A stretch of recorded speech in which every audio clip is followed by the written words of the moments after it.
Welcome back to the Vault. Hi, I'm Michael Cola. Here's a scenario I've seen. You hire a friend to score your short film. You pay them $500 via Venmo. They send you the files. You put the music in the movie. But I got a question for you. Who owns the copyright to that music? Well, the answer is simple. They do. You just paid for a non-exclusive license. You are renting their music. You don't own it unless you have a specific contract, the contract that we are covering today, the composer agreement. Hi, again, this is the NonDē Filmmaking Legal Lab. We are an educational resource for filmmakers to help them learn about contracts and getting all their affairs in order. There's a couple quick important disclaimers before we dive in. First, this is for educational purposes only.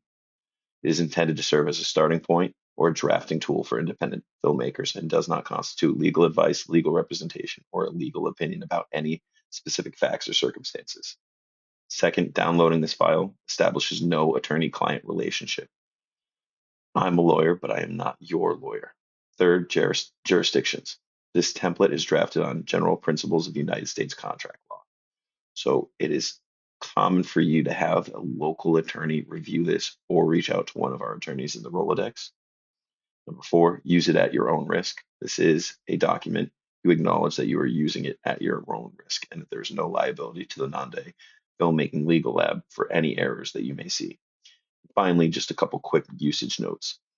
First, this is for a composer agreement. It includes a package fee. This is kind of the safety net section. In section 2, we define the fee as an all-in package fee. This is critical for low-budget productions, especially. It means the composer is responsible for paying for their own studio time, their own mixing, their own engineering. You simply write one check. You don't get hit with extra invoices later on.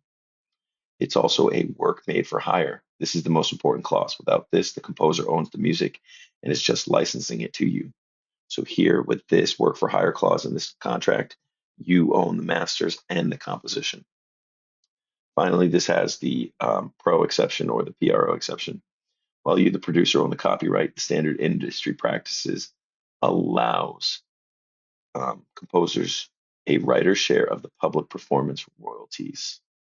So money that's collected by their actual authority, like BMI, when the film airs on TV, we have drafted Section 4 to protect this income stream for them. It costs you nothing and it gives extremely goodwill to the artist who you're working with. So let's dive in. Again, this is a composer agreement, a work made for hire. First things you want to do is you want to fill out all the yellow highlighted spots with your specific information, like the name of the production company, the composer, the film you're currently working on. So Section 1, the engagement of services.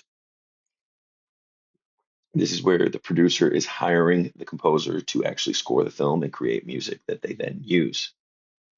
Section 2 is pretty straightforward. It is the package fee. Notice here again that we're using the all-in package fee. This is a budgetary protection strategy. It means you're paying, say, $1,000 for everything. Like I said, the studio time, the musicians, anything like that. If your composer decides later on that they want to get a cello player because it might sound nice, then they pay for the cello player out of their own pocket, and you don't get a surprise invoice for $300 months down the road. One check, you're done. It's all in. Going on to clause number 3, like we said, this is the magic words, the work made for hire. Clause 3 is the most important paragraph in the entire document. Under US copyright law, the person who creates the work owns the work. The only exception is if there is a written contract signed before they start work. So make sure you get this signed before they do it. So without this clause, they own the music. They can legally stop you from using it in a sequel, in a trailer, however they want. With this clause, you are considered the author. You own the you own the master recording and the composition forever. It is essential to use this in this document. Next, we have the grants of rights, which is in clause 4. This is where you look like a professional. We just said that you own the copyright, which is usually correct.